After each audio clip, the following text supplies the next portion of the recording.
in the modern history of Florida. And what was Governor DeSantis doing? The Friday night before it made landfall, he went to a football game. He was AWOL for almost 24 hours, didn't encourage Lee County to evacuate. And as a result, 100 people lose their lives. That's not a good record, and that's not good leadership. And Florida deserves better. We have to be prepared when the storms are coming in.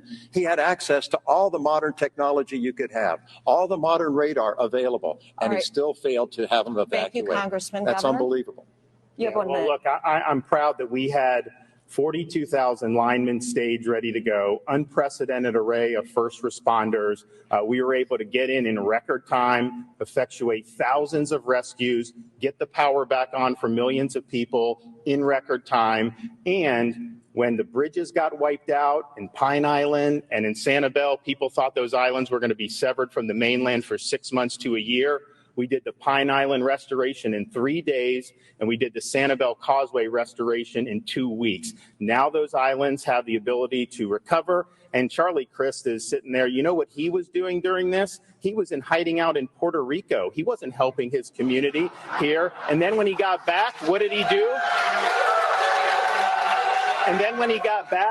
do? His campaign was soliciting campaign contributions from storm victims. That is unacceptable, and that's not what a leader would do in a time of despair. Congressman, you have 30 seconds. Governor, that's not true, and you know it. Let's face what the facts are in this situation. So, whether it comes to COVID or comes to the hurricane, Ron ignored science. He doesn't think that they know what's right to apply to. And he thinks he knows better than everybody. Look at any issue that we're facing in the state of Florida. He thinks he's the only one that has the right answer, whether it's usurping your local school board, whether it's doing anything else in education, banning books, for example. I mean, it's unbelievable what has happened.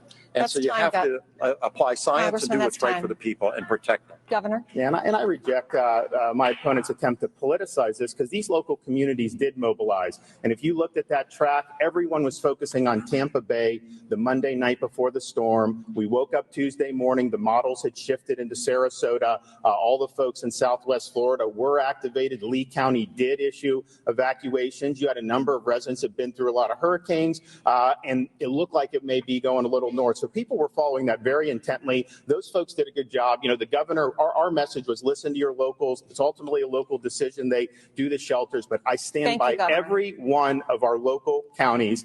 They stood up, they worked hard, and they made the best decisions they could with the information that they had.